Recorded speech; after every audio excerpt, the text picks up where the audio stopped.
going to ask for you to explain what type of help you need and what type of help you're getting from your vendors with regard to managing map pricing and making sure the playing ground is as even as possible out there. So Peter, I'm going to start with you. It's an interesting question. It doesn't hit all of our vendors as an important issue, just being gift and housewares. It certainly seems to be more of a factor with our housewares vendors than with our gift vendors. And certainly the internet is the place where it comes into the fore. I've seen now, we were invited by Amazon to sell there in 2006. I was very skeptical, so I said, I'm going to put one pillow on there with the 9 cats on it. And if that sells, I'll believe I can actually sell on Amazon. 4 days later, it sold. And vendors were not really aware this was about to happen and about to hit them. And so little me, the afternoon, to household name just like Williams-Sonoma, would come to the vendors and say, pricing's all over the place with your product. And did you know that? Because I'd really like to sell it for your suggested retail. And they'd either not really know that there was a problem or not understand the dimensions of the problem. Again, this was 2006, 2007. Obviously, things have changed a lot since then. And instead of being the one coming and saying that there's an issue, now I'm getting the influx of the MAP policies.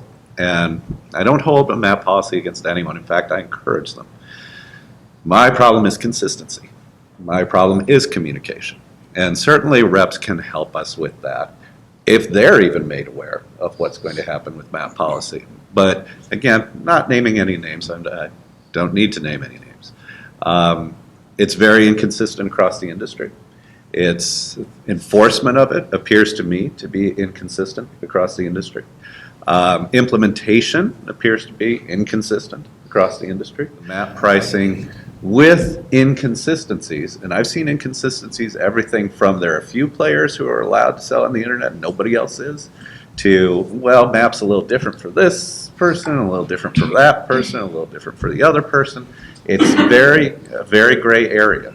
Certainly not all vendors. Some vendors have very clear MAP policies, they enforce them, and it's very clear to understand them. And I appreciate that, Peter, because I think what I'd like to do as we go through this question on the table is that maybe you can explain how you've been able to reconcile some of that inconsistency. We know that's a problem, and we know it's a challenge that's very hard to overcome because there's just so many touch points now. Go ahead, Paul. I actually look for vendors that have strong MAP policies. I like it that way because they enforce their brands, and that way it helps me to differentiate because I'm really close to a bunch of grocery stores. I'm a mile away from Bed Bath & Beyond. It's not like, I know I can't compete with their selection, their minimum pricing, their 20% coupons and all that stuff. There's a bunch of companies that will sell on Amazon and they'll undercut our MAP by $5.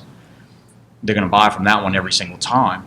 And I've asked some of them about it, and they're like, we don't know how, we can't enforce it because Amazon won't tell them who that customer is. They won't tell them how they're getting that product. Right. So it's kind of an under-the-table thing. I almost wish, it was the MAP police, and they go buy one of them and then find out where their address is and lock them down. That'd be nice. Yeah. But yeah, I think I came from the motorcycle industry before I did this, and I worked for a big company, and they had very, very strict, pricing things. And I find it an advantage to find companies that do that so that, it does give you the ability to compete. Does anybody have a style? Actually, yes. Yeah, because you're primarily, you're absolutely online. Yeah, and so this is a huge problem for our company. And when you're competing with your vendors, that's wrong. It's just wrong. And they have the ability to sell things at a lower price because they're going direct. I'm expected to have integrity in my business to sell to my customer, and I expect the same out of my vendors. And I realize there's corporations and people have to meet their sales, but you know what? I don't have a never-ending supply of money. Right. And so I have what I can spend, and I'm going to find those companies with integrity and deal with them.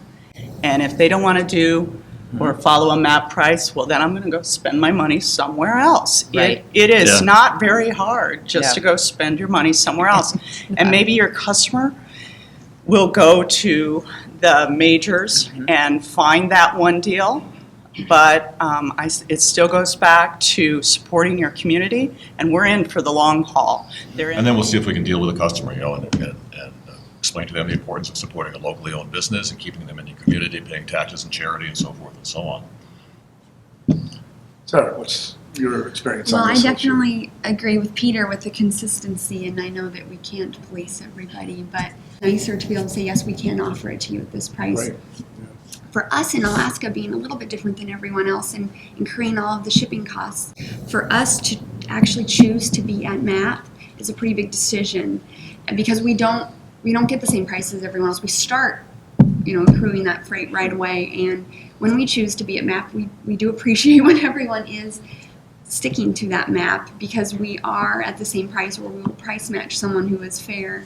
Right. So when someone is extra, gouging everyone else, it makes it a lot harder for us. Do that for you. Are you allowed to come back with it and be like, this isn't exactly what I wanted, can you show me something else? Macy's like, exchange it and then give you your money back or whatever. I don't mean to out the big boxes or anything, but with the whole MAP policy, I think that I don't do a whole lot of business online, so with some things I kind of do undercut it a little bit, and that's where they're like, oh, you have this cheaper than so and so, this is great, and then that's where we get our repeat customers and the experience, obviously. Right. That as well. So, But it's kind of like you have to carry that particular line if you're a kitchen store because people expect it.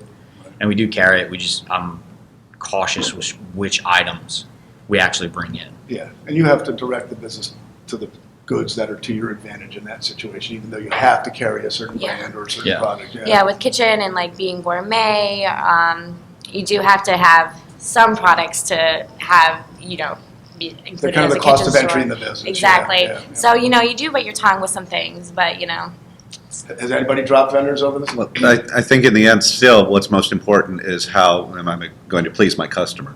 Yeah. So if the customer really likes that product, even if I'm having a tough time with the vendor, I want to have that available. Because you need that customer to come back the next time. right? Exactly. However, I may very well go out and see if there are other sources that are as good and try to direct that customer to considering some of those other vendors. So I will not be batting for that vendor, but I will still keep the relationship so I can service my customer. If the vendor's not going to have my back, I'm not going to have the vendor's back. Anyone else on the issue of MAP before we move on? I have dropped someone, but like Peter, there's enough in the market that you were salespeople. We can direct them to another product that is very close to what their product is. Interesting. Anyone else before we move on? We've covered MAP. Okay. Someone mentioned reps earlier, a couple of you did, and let's start with that question of reps, because in many cases, your most frequent interaction with your vendors is going to be through your reps. That said, I'm sure you also appreciate it when the principals of the companies are dealing with you too. Let's start with the rep relationship and how that's evolved and changed over the last several years, and how important reps are or may not be going forward to your business. And then we'll talk about how the principals of the brands and the vendors need to be part of this equation, perhaps on a more regular basis. So every year I do a vendor expo with the reps. I get 10 to 15 reps that come in, and it's a Saturday, and they do their product demonstration, so my customers get to know the reps and the faces of them. And they come in. I think that's really helpful for not only my employees, but the customers as well.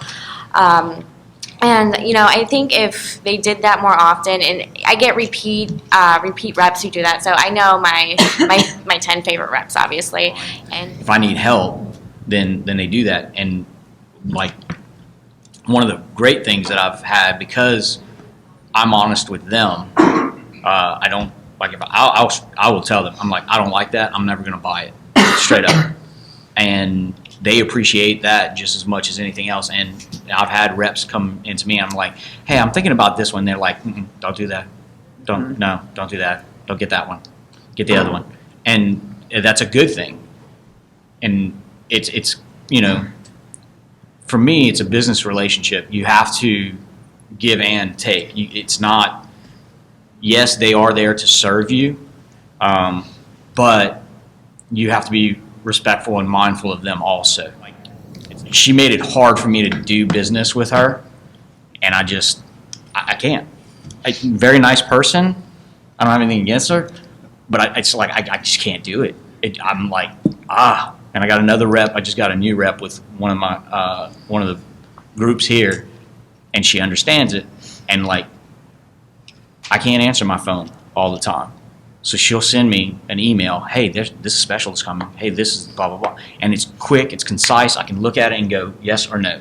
Think about, as we go through this, think about one of the best experiences you've had with a rep, and then think about one of the worst experiences and how those can kind of provide some insight to everyone who's going to be kind of listening to what you have to say. Good experience. What's the best rep? What does a good rep do for you? For us, we're always looking for new, unique items because we're going to picture it in a catalog, and it has to be sort of cutting edge, unusual, and that's the best thing reps do for me, is they bring me product before it's actually been introduced in the marketplace. I love that. And we all know good reps are amazing because they're on your side instead of on the vendors. That's how it feels sometimes, like it's us against them. And so now I have to have a new relationship. I've given that relationship up. I have to have a new relationship. We're working really hard to make that new relationship as easy to flow as the other. Understanding us is truly an important part for that other rep to know what the culture of our store is, and perhaps our population. I have a rep that continually tells me what they sell to another store. They're not a competitor. They are miles away. It's a different population density. I'm so tired of hearing what somebody else is doing that I just shut them down. So, Dean, on the issue of reps versus having more direct dialogue with the vendor itself, how do what are your expectations when you're dealing with these companies? Yeah, first, people sit in corporate offices and think they know retail. These people design packages because it suits their ego, and they think, but you get out on the floor, it's the rep who actually gets that out there. If you need anything, you go to your rep, whether you have an issue, and it's timely. They're very, very timely about it. But you can't have nearly the same contact or relationship with an in-house person. I mean, I know I can go to Bobby Griggs for anything, and he's really good. We hope that it flips and they are actually taking our needs and who our target market is back to the vendor so that they might be able to create more product or go a direction if that rep is going back to the vendor, because they should be relying on that rep in the same way we are, that if they're not asking them, what do you have out there, how are you servicing them, what can we do for them, they should be able to use them as a tool just as much as we can to get new products and get excited about different promotions. If they're good, they make different efforts than they might, and if they're not as good, then you'll never hear from them, as with everybody. But our demographics, because we are a little more, we don't have as much, sub areas to come in and shop us. I really like when they can help us and they understand like you were saying, our target market, and help us differentiate from other people instead of telling me what they're selling. Knowing our niche and helping us with different promotions that maybe we have come up with, getting excited about them, and then going back to the vendor and saying, hey, we have a company that's trying to do this. Can you help them with this kind of a promotion? Because then we can differentiate ourselves, and our customers will feel that if we can go to that rep and have them help us get with our own creativity. We've come up with different promotions. So. Peter, I'm interested, you have a heavier gift mix? Yes. Okay. I'll ask the question, are reps in the gift industry different than reps in the housewares industry? Are there any, or are they parallel to one another? I left our family business for 20 years and went and worked in other industries. And the final boss that I worked with was one of those who said, I'm the boss of our company, so I should always be talking to the boss of the other company. So, you had a real estate company. If he had a problem with Bank of America, he'd call up and ask for the CEO. He wouldn't get the CEO, but he'd try it. We had just opened our newest store that we're in today, and we had an opportunity to do a food demonstration. And that's really not our thing. We don't have a kitchen. We don't typically do food demonstrations. But we were carrying an appliance line, and it merited it. And we had an opportunity in a grocery store right across from us to do this.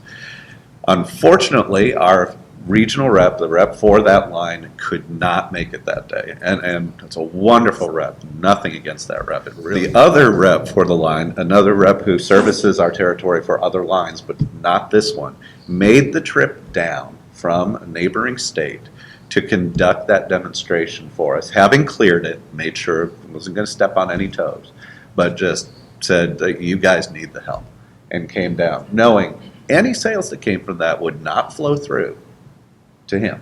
They would go to the rep who couldn't make it. But that was the relationship we had. It was extraordinary. And not every rep's going to do that, but that certainly sold me on both of those rep groups. On the negative side, yes, we have the amazing invisible reps too, the ones who were told, and this is the irritating thing. We might have a great rep for a line, and suddenly the company makes a change, and we're assigned whoever, and whoever's never heard of us, and we never get a phone call, and even when we reach out, we barely hear. So suddenly that relationship is chafing, and not unlike the vendor who has just shown me they don't have my back, I start looking for the other lines to emphasize instead of this one. So reps are very important. The lesson we're learning is there's always someone waiting in line for the business. Absolutely. And the vendor can't take their position within a given retailer for granted these days, can they? Actually, I had a really bad experience with a rep, and it wasn't in the kitchenwares. It was because we also are a liquor store, and it was one of my liquor reps. It was one of the bigger groups in our town, and I called somebody above her and said, "I want somebody else." Did you get somebody else? I got somebody else, and it's working a lot better now. And I straight up, I was like, I want somebody else. This isn't going to work. In terms of the vendor's responsibility in helping train your employees about product, brand, and helping you understand that there's a way to consistently present the brand.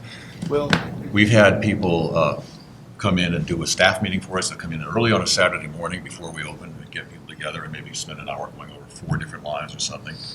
And the people on my floor are happier when they hear this stuff. I mean, we come to the trade shows and we learn this stuff, and we don't communicate it all back as well as we should.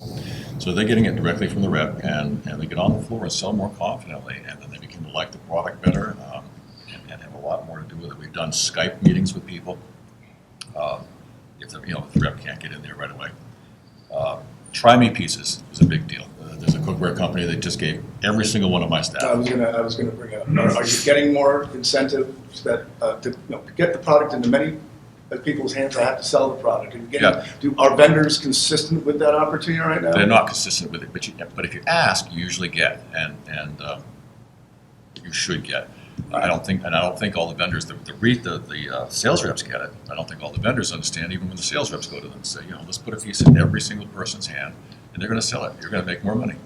But my question is, and I'll ask you, Jody, is this training really just about product, or do they understand that the training needs to be more about selling the product, which is a little different sometimes? Yeah, I think I know I have very good employees at the store, and if I put a product in their hand, they get so excited about it. They're like, I can't wait to try this. I'm so excited for it. And they take it home and try it. And they're so enthusiastic to sell it that I know with the Swiss Diamond, I have plenty of pieces of Swiss Diamond, but I know all the employees I brought in for 4th quarter, and they, got a little, 8-inch fry pan. They take it home, and I see sales on the Swiss Diamond, selling a lot higher, obviously, because they're so excited to sell it. And it's Because when you're with somebody on the phone telling them how fabulous it is, because you just had a piece of this amazing toffee, you're going to sell the toffee. So it really is amazing and important. We'll jump around a little bit. Teresa, some thoughts on this? Well, much like Jody said, if you can get it in their hands, and what Kim said, so we have through fourth quarter, and we're going to try it at different times of the year.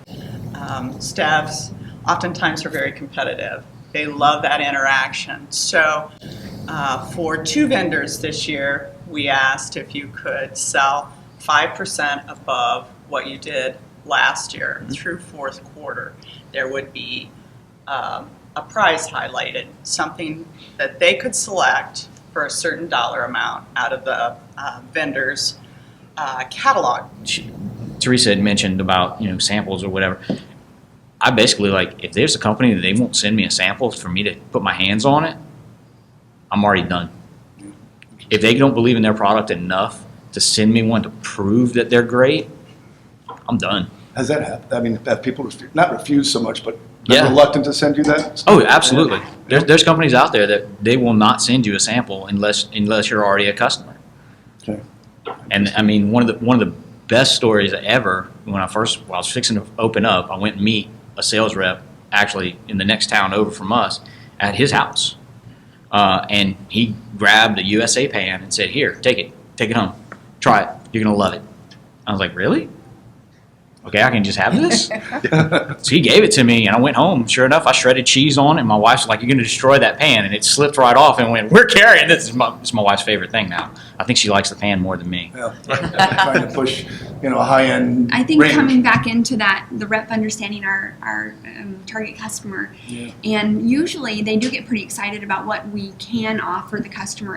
We know it's important for them to offer that, but I'm curious what an example of a real successful, either a merchandising program, marketing program that has supported your store or your website, and how vendors have kind of, what their role is in terms of providing that material, collateral, marketing, content, all of those things. And I mentioned earlier that, sometimes, they offer everyone's website the same stock photo and the same stock description, but that may not necessarily work for everyone. So I'm curious how intimate the vendor is with regard to providing each store more or less a customized marketing support and merchandising support strategy.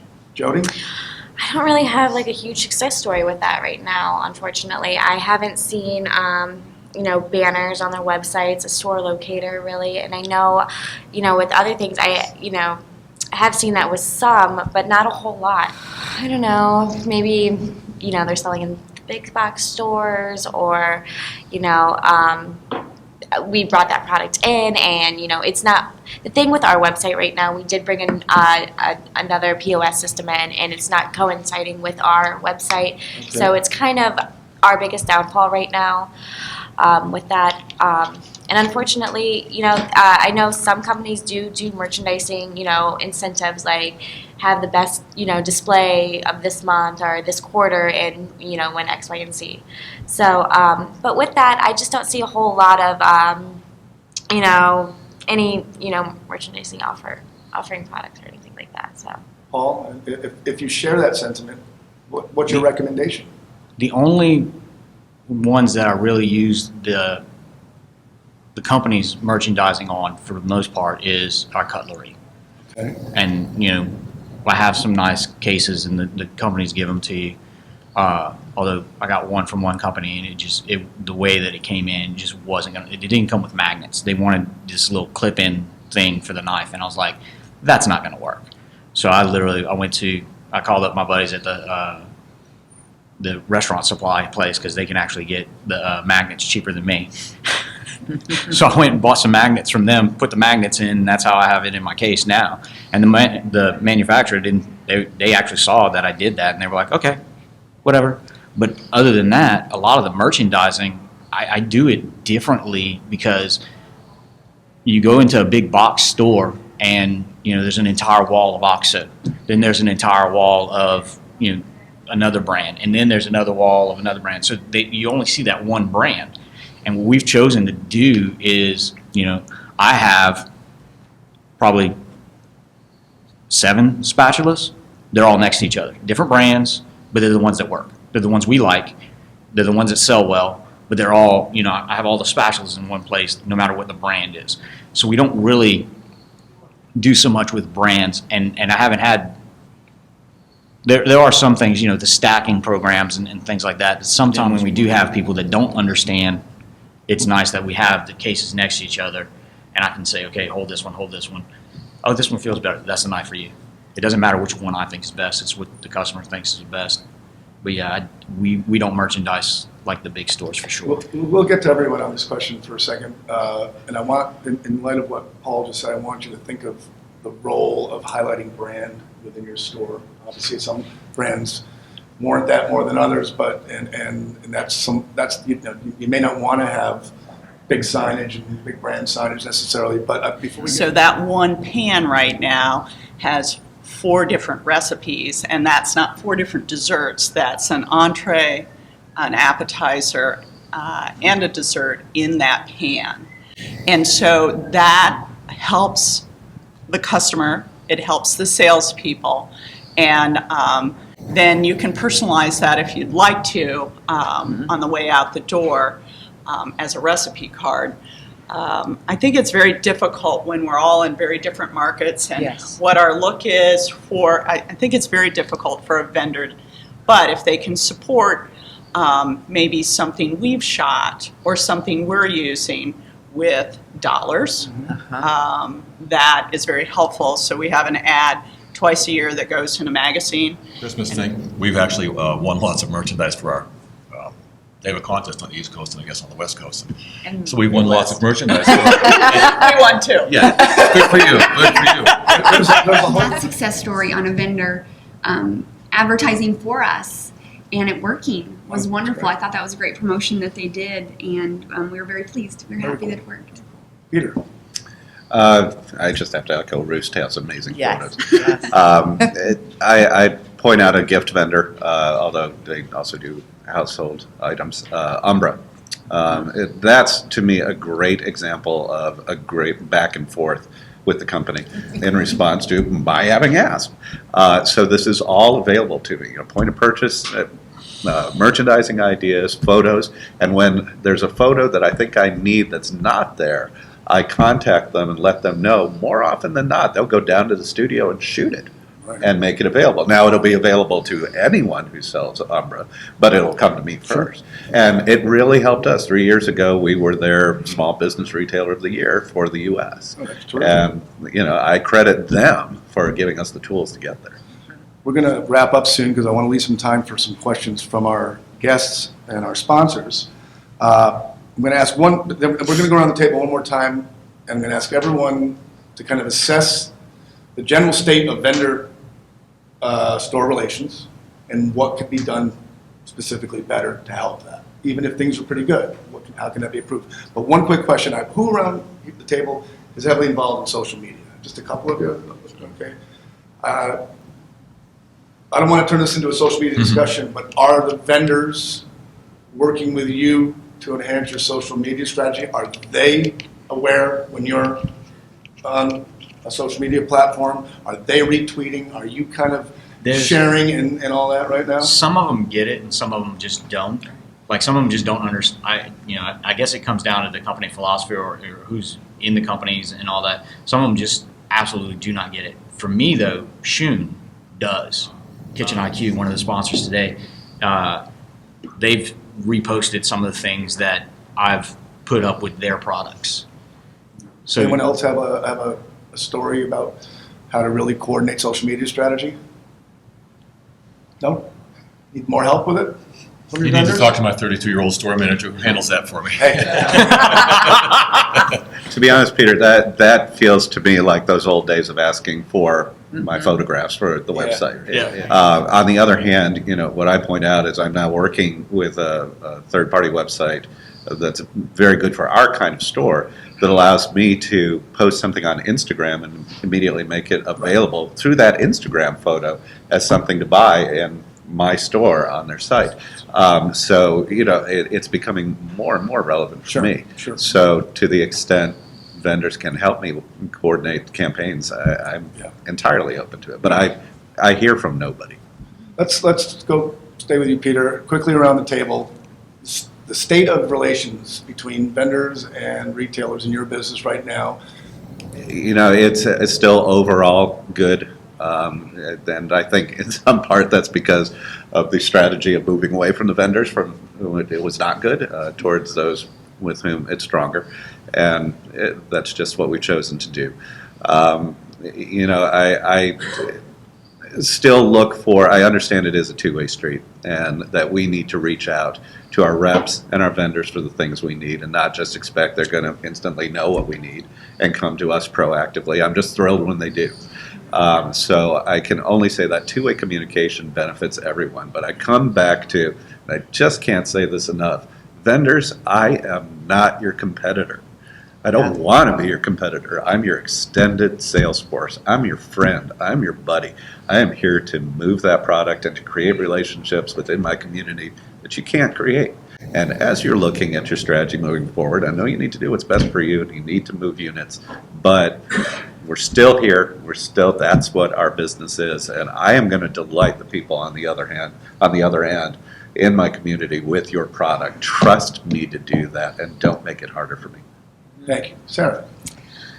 With the vendors being so distant from some of the retail stores, like you were saying, I think it's really important that the more that they can learn about the demographics of our customers, everyone's is different, and that same spatula may go in different households, and I think if they learn a little bit more about who our customers are, they can better align, with the product for the end user, and maybe listen to us through those reps and see what products are being used and how. And so they have to really learn to trust their sales reps, really trust their sales reps. Right. And then in terms of us getting help and support from the vendor, it took me a long time to learn. Ask. The need to ask, but there's also the need for compromise. And I realize sometimes we can be very demanding as stores, but again, we, as it was said at the end of the table, we're an extension of their business. So if they just realize that even though my population density isn't as large as some other city, I still may have the power for them. And I think you need to know your market and the potential for your market, and then educate